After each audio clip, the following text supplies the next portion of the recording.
આપણા ઘરે બાળકનો જન્મ થાય, ભલે દીકરો હોય કે દીકરી, આપણે સૌ બહુ પ્રસન્ન થઈને ખુશ થઈએ છીએ, પણ એ પ્રસન્નતાની સાથે એક જવાબદારી પણ આવે છે. જવાબદારી શું છે? જવાબદારી એ છે કે એમના જીવનના જે પહેલા 20-25 વર્ષ હોય ને, એ આપણે એમને સ્મૂધ બનાવી શકીએ ને એમાં એમને પ્રોપર સંસ્કાર આપી શકીએ અને એક એવું પ્લેટફોર્મ આપી શકીએ જેનાથી એ પોતાના જીવનને, કરિયરને, લાઈફને લોન્ચ કરી શકે અને આગળ બીજા લોકોને પણ ખુશ કરી શકે. પણ એના માટે ફાઇનાન્શિયલ પ્લાનિંગ કઈ રીતે કરવું ને એની સમજ બહુ લોકોમાં નથી હોતી, એ મેં નોટિસ કર્યું છે. એટલે જ જો તમે જાણવા માંગતા હોય કે સિમ્પલ રીતે, બેસિક અવેલેબલ ઇન્ફોર્મેશનથી આપણે કઈ રીતે પ્રોપર ફાઇનાન્શિયલ પ્લાનિંગ આપણા બાળકો માટે કરી શકીએ, તો એના માટે ધ્યાનથી સાંભળજો. હું તમને એક વાત કહું.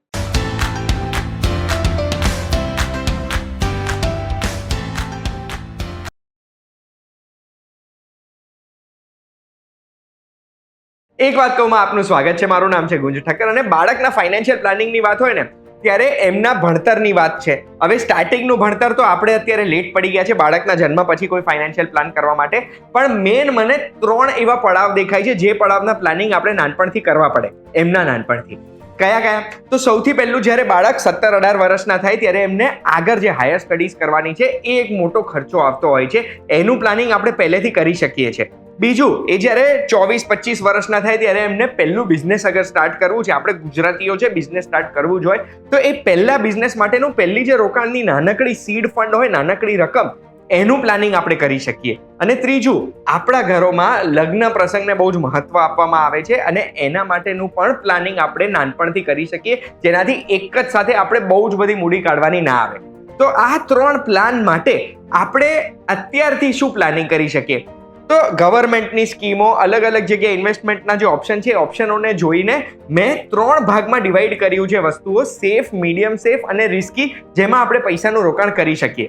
આ વિડીયોના ગણિત માટે મેં 5,000 રૂપિયાનું મંથલી રોકાણ ગણ્યું છે, પણ તમે તમારી સગવડ પ્રમાણે કે પછી તમારા ગોલ્સ પ્રમાણે રોકાણ કરી શકો છો. સૌથી પહેલો ઓપ્શન, સૌથી સેફેસ્ટ છે ને, એ છે પીપીએફ એટલે પબ્લિક પ્રોવિડન્ટ ફંડ કે પછી સુકન્યા સમૃદ્ધિ યોજના. પીપીએફ 7.1% ઇન્ટરેસ્ટ આપે છે, સુકન્યા સમૃદ્ધિ યોજના 8.2%, પણ એ દીકરીઓ માટે જ છે. અને આ બંને ઓપ્શન ટેક્સ ફ્રી મૂડી ભેગી કરવા માટે છે. ડિટેલમાં નહીં જવું, પણ માની લો આપણે પીપીએફ જ કરીએ છીએ, 7.1% રિટર્ન મળે છે આપણને, અને દર મહિને આપણે ફક્ત 1,000 રૂપિયા એમાં રોકીએ છીએ. અને બાળકની ઉંમર 3 વર્ષ છે ત્યારથી શરૂ કર્યું ને બાળક 18 વર્ષનો થાય ત્યારે મેચ્યોરિટી થાય છે. તો બાળક જ્યારે 18 વર્ષનો થશે ત્યારે આ મેચ્યોરિટીની રકમ 1,000 રૂપિયાથી પણ આપણે 3,20,000ની એક મૂડી ભેગી કરી શકીશું. આમાં આપણે આપણી સગવડ પ્રમાણે, આપણા ગોલ્સ પ્રમાણે વધતું ઘટતું રોકાણ કરી શકીએ છીએ. બટ આ સૌથી સેફ છે, ટેક્સ ફ્રી ઇન્કમ છે. મીડિયમ રિસ્કમાં 2 ઓપ્શન છે. પહેલું ઓપ્શન એનપીએસ વાત્સલ્ય. એનપીએસ એમ તો નેશનલ પેન્શન સ્કીમ છે, પણ એનપીએસ વાત્સલ્ય ગયા વર્ષે જ લોન્ચ થઈ, જેની ડિટેલ્ડ વિડીયો મેં બનાવી છે એક વાત કહું, જેની લિંક ડિસ્ક્રિપ્શનમાં છે, તમારે જોવી હોય તો જોઈ લેજો. પણ એનપીએસ વાત્સલ્યમાં માની લો બાળક 18 વર્ષનું થાય ત્યાં સુધી એમાં પણ આપણે મહિને 1,000 રૂપિયા રોકાણ કરીએ છીએ અને અગ્રેસિવ પ્લાન લીધો, જેમાં મેક્સિમમ રોકાણ થવાનું છે ઇક્વિટીમાં, 75% સ્ટોક માર્કેટમાં રોકાણ થવાનું છે. તો એમાં હિસ્ટોરિક રિટર્ન્સ 12.86% મળે છે. તો એ 1,000 રૂપિયા આપણે રોકીશું ને તો 5,42,000 રૂપિયા આપણી મૂડી થઈ જશે બાળક 18 વર્ષનું થશે ત્યારે. હવે 5,42 થયું ને એટલે આપણે શું ઓપ્શન છે? ઓપ્શન નંબર 1 એ છે કે આમાંથી 20% આપણે ઉપાડી શકીએ, એટલે લગભગ 1,08,000 રૂપિયા જેવા આપણે ઉપાડી શકીએ છીએ. આ 1,08,000 રૂપિયાની મૂડી આપણને મળી ગઈ. બીજા જે પૈસા બચ્યા એનું આપણે એન્યુઇટી ખરીદી શકીએ, જેમાં લગભગ 20,25,26,000 રૂપિયા જેવું વાર્ષિક આવક ચાલુ થઈ જશે. અગર જો આવી વાર્ષિક આવક કરવી છે બાળકના નામે તો આપણે કરી શકીએ છીએ. અગર એ નથી કરવી આપણે તો આપણે આ 5,42,000 જો ખાલી એનપીએસ એકાઉન્ટમાં મૂક્યા રાખીશું અને 12.86 પ્રમાણે જો રિટર્ન મળતું રહેશે ને, તો બાળક જ્યારે રિટાયર થશે ને, એટલે એમના 60 વર્ષ પૂરા થશે ત્યારે 11 કરોડની મૂડી એમને મળશે. એટલે એમનું રિટાયરમેન્ટ ફંડ આપણે નાનપણથી જ સોર્ટ કરી દીધું, એમની રિટાયરમેન્ટની ચિંતા કરવાની નથી. પણ જો એ બાળક અગર 1,000 રૂપિયાનું રોકાણમાં ચાલુ રાખશે તો પણ એમની મૂડી 13.5 કરોડ રૂપિયા થઈ જશે એમના પેન્શન માટે.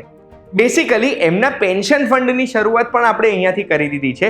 એટલે પછી હવે એમના ઉપર છે, એમને વાર્ષિક આવક કરવી છે કે પછી એમને પેન્શન ફંડ તૈયાર કરવું છે. આપણે એમને એક બેઝ આપી દીધો છે, જેનાથી એમને સેફ વસ્તુઓ મળી ગઈ છે, પછી એ પ્રોપર બિઝનેસમાં ફોકસ કરી શકે. સેકન્ડ ઓપ્શન મીડિયમ રિસ્કમાં છે ગોલ્ડ. ગોલ્ડ આપણે હેજ તરીકે યુઝ કરીએ છીએ, સેફટી ઓપ્શન તરીકે, કે બજાર પડી ગયા, સરકારો પડી ગઈ, તો ગોલ્ડમાં રોકાણ કરેલું આપણને લિક્વિડ મળશે અને એ આપણને કામમાં લાગશે. અને એનું ઇન્વર્સ પ્રપોર્શન હોય છે. એટલે શેર બજાર પડે ત્યારે ગોલ્ડ વધતું હોય છે, જમીન બજાર પડે ત્યારે ગોલ્ડ વધતું હોય છે. તો આપણે ગોલ્ડમાં દર મહિને જો 1000 રૂપિયાનું રોકાણ કરીએ ને 22 વર્ષ માટે જો આપણે કર્યું, એમની ઉંમર 25 વર્ષની થાય ત્યાં સુધી 3 વર્ષે ચાલુ કરીને, તો એવા સંજોગોમાં પણ આપણી પાસે લગભગ 50 થી 70 ગ્રામ જેટલું ગોલ્ડ ભેગું થઈ જશે. એટલે એમના લગ્ન કરવા માટેનું ગોલ્ડનું પ્લાનિંગ આપણે કરી દીધું અત્યારથી. આપણું સેફ અને મીડિયમ રિસ્ક વાળું ઇન્વેસ્ટમેન્ટ થઈ ગયું. હવે આપણે થોડું વધારે રિસ્ક લઈશું અને એસઆઈપી કરીશું ઇન્ડેક્સ ફંડમાં કે કોઈ ફ્લેક્સી કેપ ફંડમાં, જે આપણને 12 થી 14-15% જેવું રિટર્ન આપી શકે વાર્ષિક. અને અહીંયા આગળ આપણે રોકાણ કરીશું 2000નું, કારણ કે આપણે 60% થોડું સેફ અને મીડિયમ સેફમાં રોકાણ કર્યું. તો અહીંયા આગળ આપણે 2000નું કરીશું, એટલે 40% રોકાણ આપણું થોડુંક રિસ્કીમાં જે થઈ રહ્યું છે.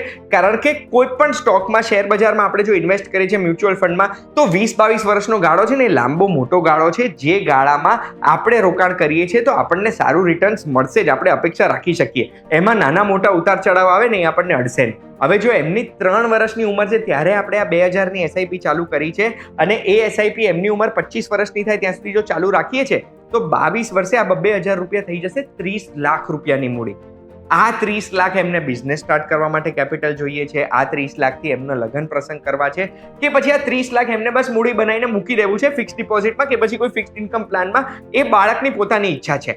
પણ જો આ પ્લાનિંગથી આપણે એમને એક બેઝ આપી દીધું અને આપણે આપણી ફાઇનાન્શિયલ જવાબદારી પૂરી કરી દીધી છે, આપણું ફોકસ આપણે સંસ્કાર પર રાખી શકીએ પછી, અને બાળકની ઉછેરમાં પણ ધ્યાન રખાય.